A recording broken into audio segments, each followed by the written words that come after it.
Ladies and gentlemen, welcome back to the Ambassador's Lounge. And this would be the second part of our discussion with Ambassador Salman Bashir.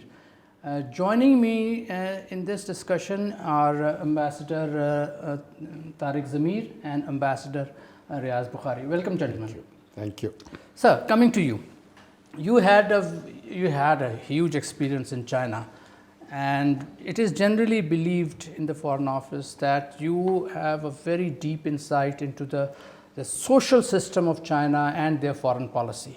Now, what I would like to ask you is that these days you find that China is being severely criticized by the international community. In fact, it is being ostracized, some say isolated. You see its problem with India, and then Australia is very vocal against China, the quadrilateral thing. You see the European Union.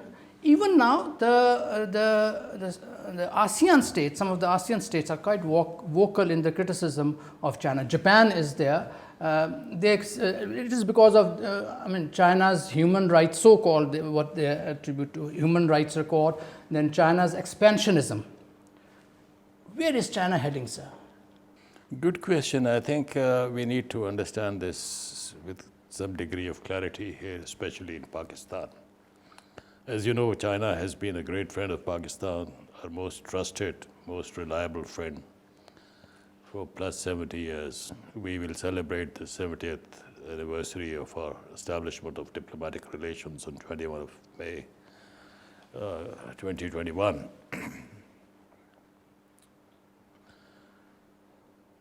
China as a nation, as a country, as a civilization is not an aberration.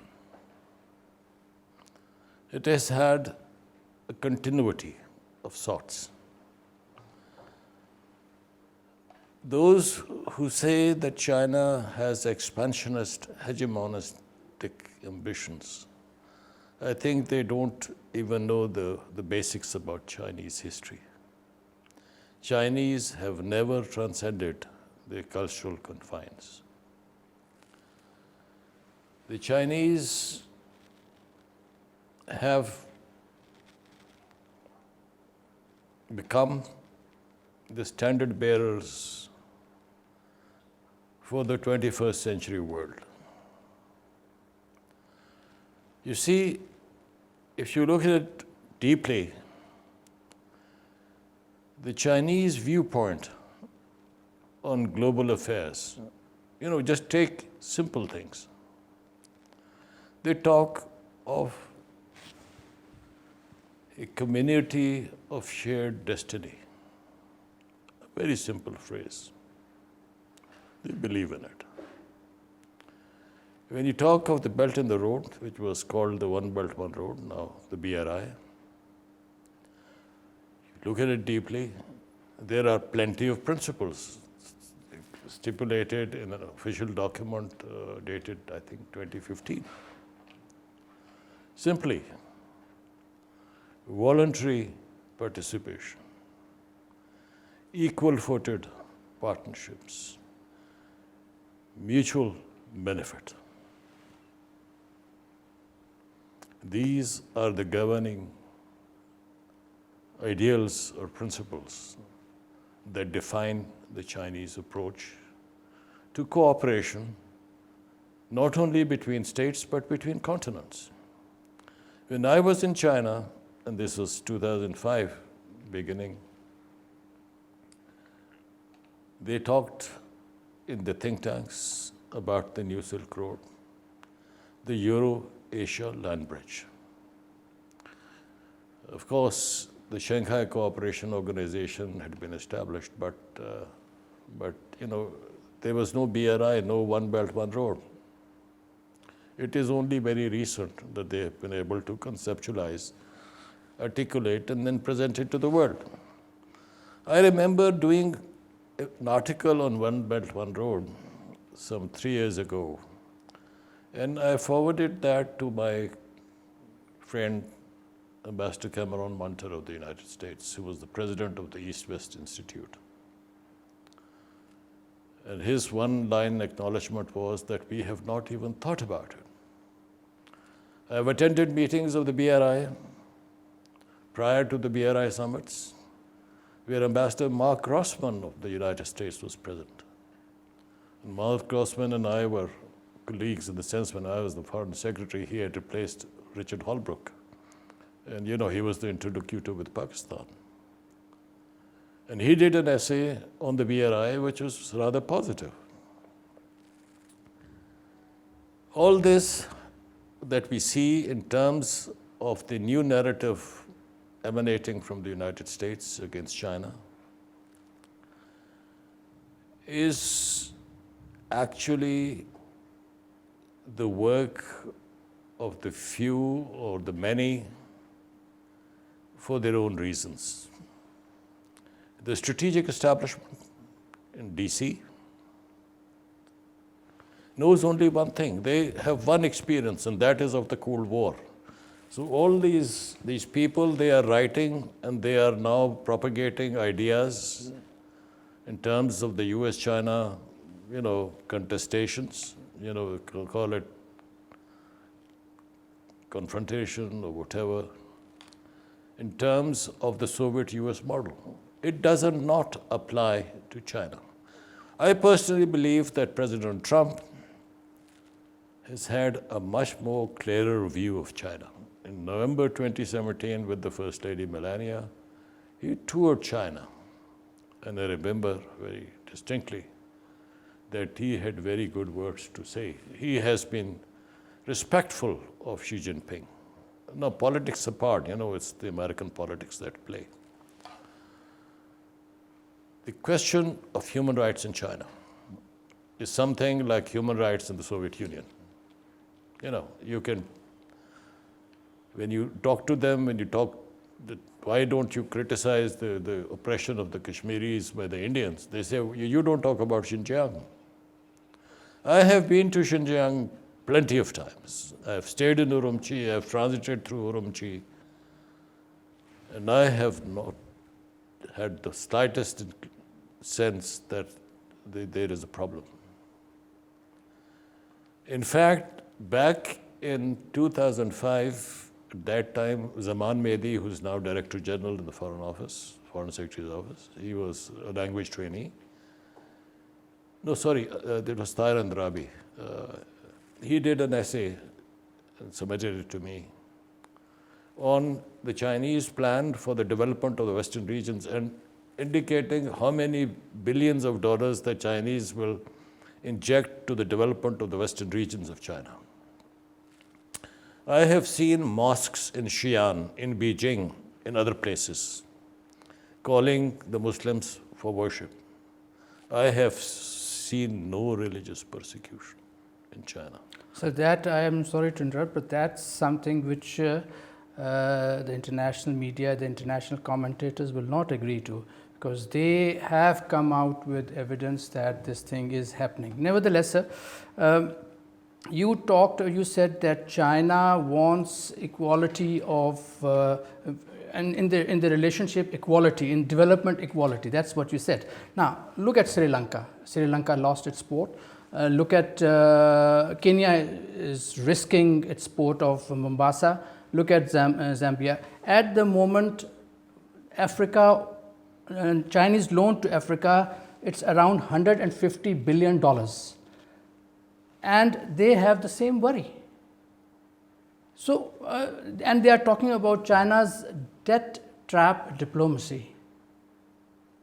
So absolutely, absolutely. What you are saying is correct. That is the narrative, the Western narrative. Is it the narrative or the fact? The narrative against China. Predatory economics. Mr. Pompeo has the audacity to go to the Nixon library. Nixon was the founder for the rapprochement with China, and to dismiss his legacy to China-US relationship. It's a huge mistake. There is no way, by no standards, can you justify all this. And it is, I must say, I'm not saying this to you as a friend, as a colleague, But I am sorry to note that in this country that has benefited immensely from Chinese assistance in all domains, be it technology, including restricted technology, be it economy, from Karakoram highway to Gawada port. You take Chashma 1, 2, 3, 4, Karachi 2, 3, 4, mega nuclear projects, to JF-17, the defense forces, 90% plus of their equipment is of Chinese origin. I'm not talking here of the strategic systems. Where did we get it from? Did we get it from the World Bank, the Asian Bank? We have to be grateful to China. And the Chinese are not seeking gratitude. They always viewed Pakistan with respect and as equals, irrespective of the asymmetry of size or in terms of the GDP or whatever. I am told by my senior colleague and former Foreign Secretary Azam Khan, I am happy to narrate this anecdote, and if I remember it correctly, he said, he was third secretary or second secretary in Beijing. In 1972, Zulfikar Ali Bhutto, the Syrian, visits Beijing. And there is some loan that was given by the Chinese. And he pleads with Chu Enlai, then Prime Minister, to convert it into a grant. And Chu Enlai does not reply. As Zulfikar Ali Bhutto was leaving Beijing, Chu Enlai says to Bhutto, "You are our friends. We want you to be able to look us equally in the eye. This is an interest-free loan spread over 20, 25 years. You can repay it if you want, but we, even if you do not pay us back, we will never demand." Just look at the depth of the Chinese culture, their wisdom, their farsightedness. Do you think that these people, who are here in our think tanks, these pseudo-intellectuals are able to understand China? The depth of Chinese wisdom? They fall prey to Western propaganda. And it is such an insult because they have been our most steadfast, most reliable friends. They are our lifeline to security and development. And we run into this narrative and propagate this narrative about predatory loans, about Hamban Tota being taken by the Chinese. What if the Chinese had not produced that port in the first place? Even today, Sri Lanka is obliged to China. And if you look at Maldives, what the Indians have done, the Indians are demanding the withdrawal of the Indian army from Maldives. Yesterday, day before yesterday, you can look up the Asian Times articles on that. So let's not fall into this trap of the narratives which are there to create discord. It is, in my view, it will be a huge tragedy for Pakistan. And for those who are in power today, and I'm happy to say that they have learned their lessons over these last 2 years, and they are no longer denigrating China. There were statements from within the cabinet that let's stop CPEC. Yeah. What is CPEC? Sir, we'll come to this thing. Tariq? Sir, it's a pleasure to have you in the Ambassador's Lounge. It has always been a pleasure to meet you and also work with you and your team. And it's so nice to share here with our audience that you are respected for your sharpness of your mind, clarity of your thought, brevity of expression, and above all, love for your country. Now, coming back to what Imran and you were discussing just now, there is a feeling in our country as if we have put all our eggs in the Chinese basket, or if I were to say that a little mildly, are we over-relying on China? And connected to that question is, how should we deal with China, which is a 6,000 year, which has a written history of 6,000 years, and we are a new country, hardly, less than 100 years. How do we deal with them? They have been absolutely fair with us since our independence, never put their weight, never sort of try to use their large size with us and to manipulate our thinking or our policies. How do we deal with them with the same level of integrity and respect as they deal with us? Tariq, first of all, thank you for your very kind words. I remember the times that we were together, and I remember them very fondly. Great respect for your competence, and I value your friendship. But on your question, I think your question is a standard question which is normal to ask. And I think the answer is not that simple. Very plainly said, we enjoy a special relationship with China. You can, hype it up by higher than the mountains and deeper than the oceans and sweeter than honey and iron brothers and whatnot. But what is really the essence of Pakistan-China relations? I think this is an enigma which people like Andrew Small and those who have spent their life understanding the China-Pakistan axis have been trying to answer. There are no clear textbook international relations textbooks that will answer this question. It is indeed a very special relationship. And it is special because it defies the sort of things that really define relations between states. It is not about, the Chinese wanting to contain India, or the Pakistanis using China to balance India against India. Of course, that may be one aspect, but it is something much deeper that we need to understand.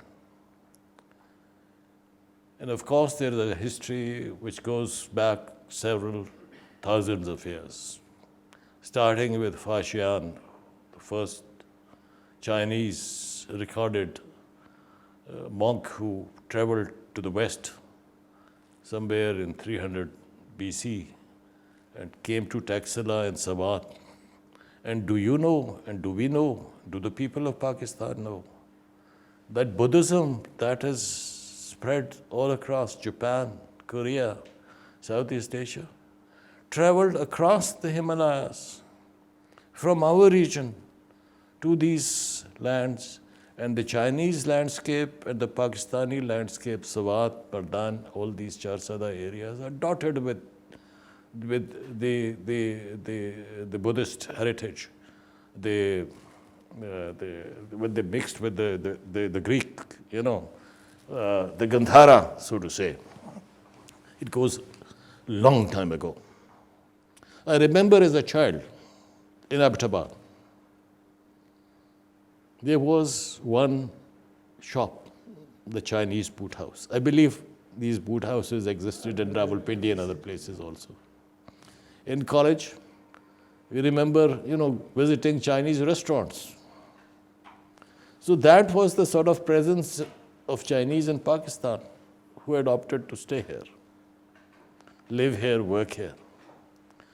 But then it goes to the credit of our leaderships of the two countries that we were able to sort of really build it into an enduring strategic cooperative partnership.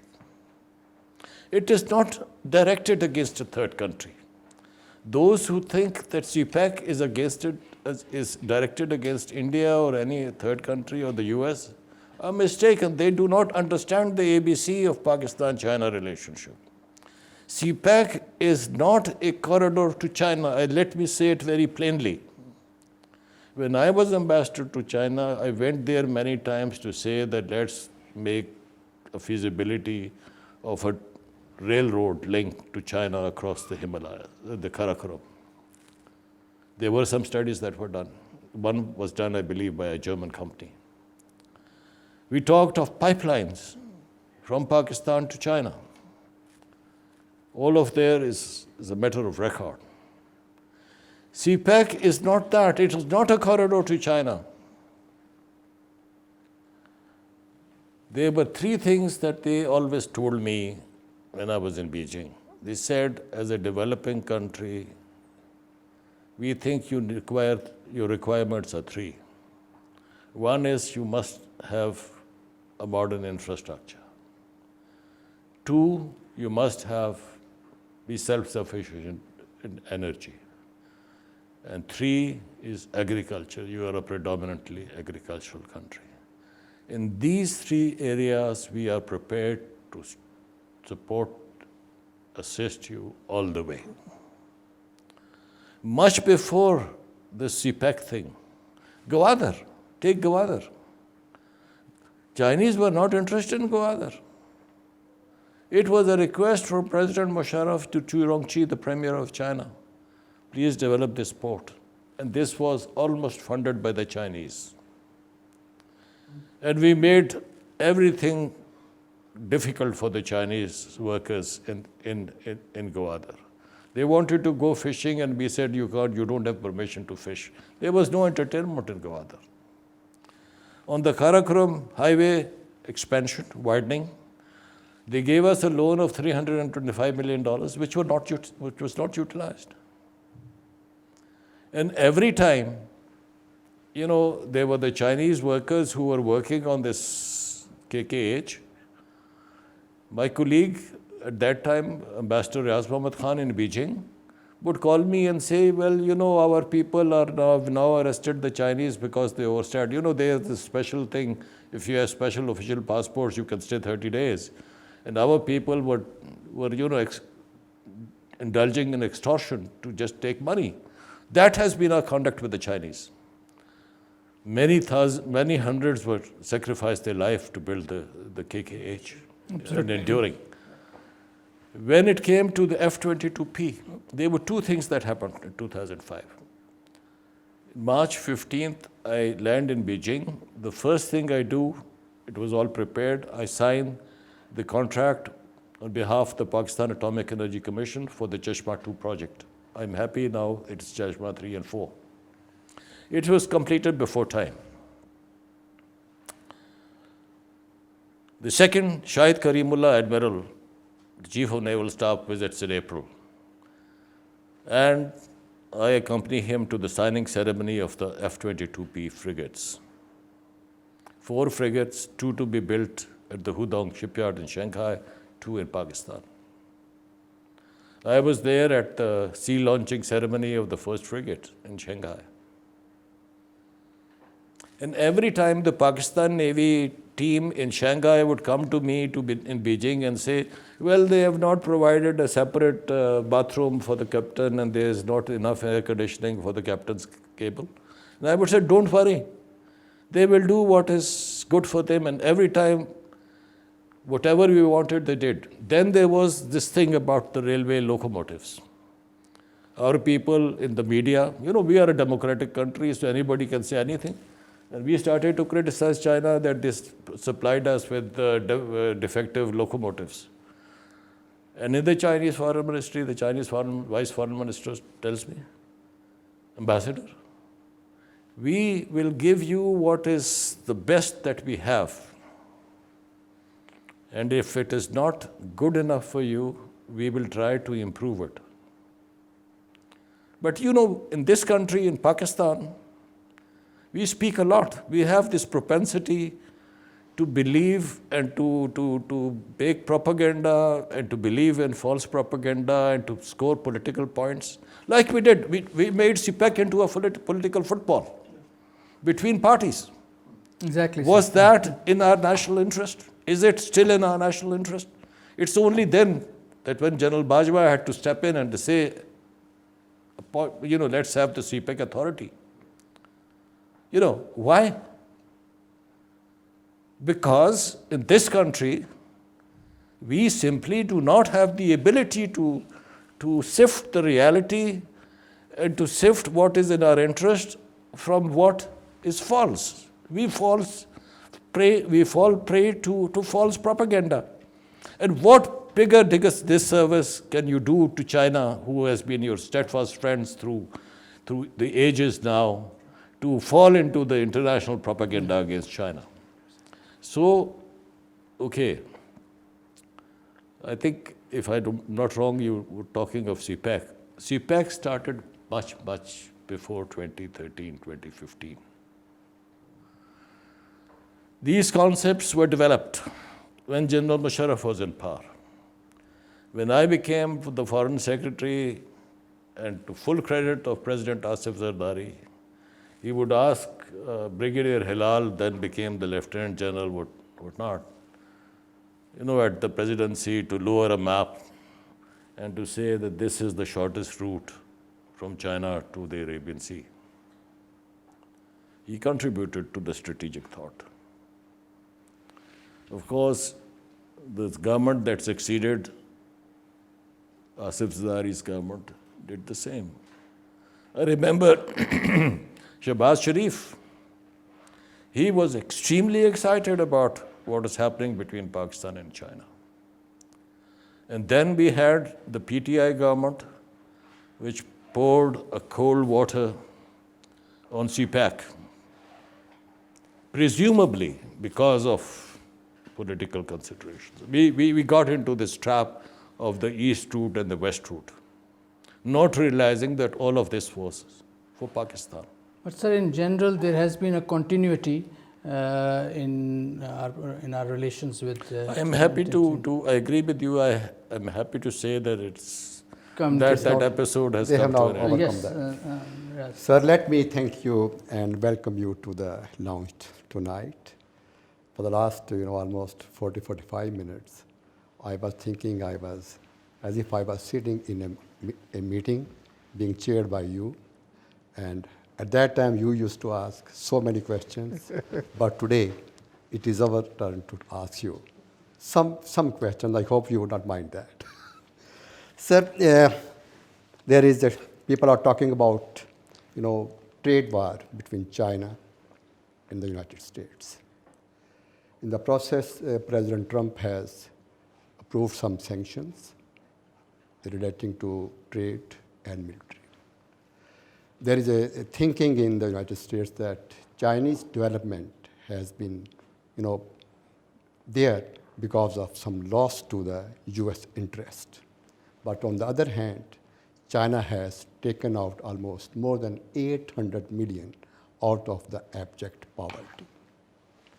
What lesson is there for Pakistan to learn from the Chinese experience?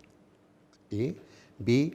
How do you see the Chinese and American relationship going further? Will it lead to a global trade war, or they would be able to manage it? Because China has always tried to adhere to the rules-based global economy and global trade. Absolutely. A billion-dollar question. I hope that our American friends are able to take an objective view of China. I think there are a few voices. Ambassador Chas Freeman, US ambassador, has written extensively on the requirements. And his view is that US will lose everything if it continues on the path that they have taken, this thing against the friction with China. It is not only trade wars. Trump realized rather early on that if there was no deal on trade, and they've reached the deal, as you know, the soybean and the pork and all that, he would lose the November election. If you walk into an American mall, anything you pick up is made in China. It is not just out of coincidence, because they are the manufacturing hub. Everything is produced there. Even European high technology equipment, Mercedes, these Tesla electronic things, whatnot. It is because China has that capacity. It's a question of capacity. So by erecting these things like barriers to trade, who will be hurt most? It will be the voters who are supposed to support Trump, and therefore he relented. I personally do not agree with Washington, D.C. and those there who think that trade restrictions or, you can sort of contain China by imposing these barriers. But what is more disturbing, because they have taken it the full length. The American administration talks of a regime change in China. They want to overthrow the Communist Party of China. That is an ambition that they can only dream of in their wildest dreams. It will never be a reality. I know for sure, Riaz, and my experience in China goes a few years, it's not very recent. Any cocktail party in Beijing, one would only hear about these Western diplomats talking about at what point will China implode. China was galloping in terms of economic growth at double digit. And they would, collect growth rates from each and every province of China and say, actually the Chinese are underreporting. They are growing at a much higher rate. And it was already plus 20% or 17, 18%. And they say that these Chinese statistics do not match. No, sir, they cannot stop China. But then the question is, what do the Chinese want? They have no expansionist ambition. And let me come to the crucial point, and I think it is very important to say it in a program, in a friendly talk like this. Because we are all diplomats, we have served in various capacities.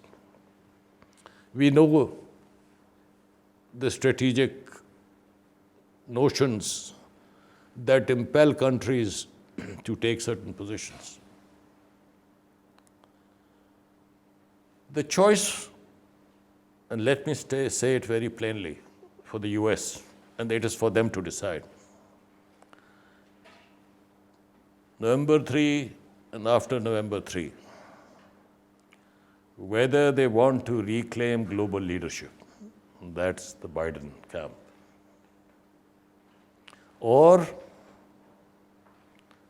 they want to become an island state, content with what they have and not look across the oceans. And that is the Trump camp, at least the middle-class white supporters, right? I mean, I'm saying it very plainly for the sake of understanding. Even if the question of reclaiming leadership is there, then again it will come to issues of capacity. America has been able to dominate the world because it got a foothold on the Eurasian continent, the Atlantic alliance in the West, and the Japan thing, Australia, the Pacific. They were able to have a foot. Whoever is in control of Eurasia rules the world. What the Chinese are doing is they have connected Europe and Asia. If you look at the German position, I think they understand it very clearly. But let me put it to you more simply. The present strategic contestation between the ex-colonial powers and the new power, one power, not India, is actually a contest between continental powers power versus maritime powers. That is where Indian Ocean comes in. That is why India has been saluted by the Westerners so much, because they think that it's an Indian lake. And as I said earlier, India has no capacity to police the Indian Ocean. You know, if Maldives is up in arms and does not want India, not to talk of Pakistan and the others within the region, do you think, or can anyone really think, that India will be able to have some influence in the region? No. Simply no. So the Americans are making a huge mistake. They cannot take on China. China is already, in terms of purchasing power parity, much ahead of the United States. United States needs China more today than the Chinese need the United States. But China is not in a confrontation or a competition mode.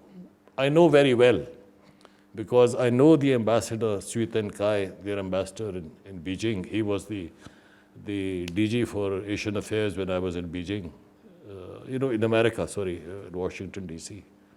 I have kept in touch with my friends. I know Yang Jiechi, who is now the state counselor, and Wang Yi, the foreign minister, during my years in Beijing. My own take on Chinese thinking is that they do not want trouble. They will not be drawn into any distractions of the type, because that will disrupt their plans for economic development. The Europeans and the Americans will come around, hopefully, to the view that they need to have some sort of accommodation. My point is, I'm nobody.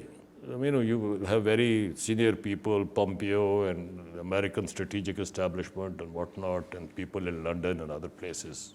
I'm nobody. But I tell you that the future is G2, China and the United States. Right. And I, with the ambassador, the previous US ambassador, who is now the undersecretary, he invited me and I said to him, this was prior to Trump's inauguration, I said, basically all what Trump has to do is to invite Putin and Xi Jinping for an informal summit to decide how they want to manage the affairs of the world. India has been relegated to the side. What has happened to BRICS? All this little gimmickry, the multilateralist type like us in our younger days, we tried to produce these pictures. It's all gone, finished. It's about power, it's about capacity. And I hope, as a well-wisher of the United States, that they will not apply this China methodology to Pakistan and Afghanistan. The real interests of the United States in Pakistan and in Afghanistan absolutely converge with the Chinese interests. Afghanistan needs development. And I think if China and the Americans agree to cooperate and incorporate Pakistan and Afghanistan, it will make a huge difference to this region. Right, sir. Sir, recently there were some skirmishes between Chinese and Indian troops in Ladakh region. How do you see that? Both parties were able to manage that, conflict in a very, I would say, skillful manner as compared to others. And, now both sides are talking about how to, resolve this issue bilaterally, while Ladakh is also part of the larger issue of, the dispute of Jammu and Kashmir. Absolutely. I think, Riaz, you are right. Two things, to be short and succinct. The Chinese action follows the 5 August 2019 actions by the Indians. They use two words: illegal, unacceptable. And they have the capacity, so they moved and they stopped the Indians from getting a predominance in terms of the infrastructure, access to Daulat Beg Oldie. US is just a few kilometers from Siachen. I would have expected Pakistan to call at that point for this vacation of Indian occupation of Siachen. We remained quiet. Well, that's the government's point of view. Number two, the Chinese exhibited immense patience in dealing with India. That is the proverbial Chinese patience. The Wuhan spirit. Reportedly, in Wuhan, Xi Jinping said, let's have China, Pakistan, India trilateral. And Modi kept mum. Right? But the message to the Indians is very clear. Don't serve as a junior proxy in the broader US-China context. I think the Indians are in a huge mess. They see and they are reading the situation in the United States, and they cannot go full hog and take on the Chinese. There has been no one statement of support from any Western country for India in the Ladakh LAC standoff. You are quite right. Of course, Kashmir is a self-determination issue, an issue of principle. But it's also a territorial question. And I have said it for several times now, that Kashmir is a territorial issue on which there are four parties. There are the Kashmiris, there are the Indians, the Pakistanis, and now the Chinese. So it's time that we started to look at it, with more open eyes than we have in the past. Tariq? Thank you, Imran. Sir, I think now we are moving towards the end of our program. So I'll probably like to seek your views on different subject altogether. For last 8-10 years, you have been reading about the post-US world. Kissinger was the first, and then was Richard Haas, and in between you read Noam Chomsky and Fareed Zakaria and so many other people who talk about post-American world. You also see sort of demise of democracy in the biggest democracy champions in the country that champions democracy all over the world. How do you see a world post-US where Bretton Woods institutions have failed, and we really don't know what is the new financial or security architecture or political architecture of the world? Where are we headed to, in your view? Tariq, I have said it to my American friends, some of them in rather senior positions, that what goes into making a great power is moral authority. And if you stop, doing that, for instance, in the context of Kashmir and India, you lose your authority. America must decide. It is for the Americans to decide whether they want to reclaim their leadership of the world on the basis of ideals and principles, or succumb to the realities of the day and retreat from the world. It will be sad. It will be sad not only for Pakistan, but for most of us, and including the Chinese. Nobody wants to see the US decline. They have made a huge contribution in terms of civilizational terms to mankind. But we do not see any new spark of idealism coming from the US. If anything, it is from China. As I said earlier, cooperation, common destiny, building of institutions like the Asian Infrastructure Bank, etc., the SCO cooperation. They speak for multilateralism, for international cooperation, for climate change, all that. America withdraws from the World Health Organization. They will withdraw from the Human Rights Council. Where do they want to head? It is for the Americans to decide. But it will be a loss, because there was a lot of idealism that America sparked for people in Pakistan, elsewhere in the world. And we certainly do not want that to happen. They still have the intellectual capacity. But if they fall victims to their politics and to their whatever the problems that they're facing temporarily, then it is a loss for the whole world. Right, sir. Thank you, sir. I There's just one want to- question which Sir Riaz is coming to ask. Yeah. Please go ahead. Sir, we all have been in the Foreign Office, spent a lot of time over there, and there has always been criticism in the media. But at certain point of time, it is said that Foreign Office was in the lead to guide the nation and to guide the other institutions. That was our decision to go nuclear. It is said that perhaps we were just waiting for India to go nuclear, and we were already there, waiting at the door, and we just cross it. The foreign ministry at that time was led by Foreign Minister Gohar Ayub, and a very able team led by Foreign Secretary Shamshad Ahmed. You were also there. Would you like to comment on that?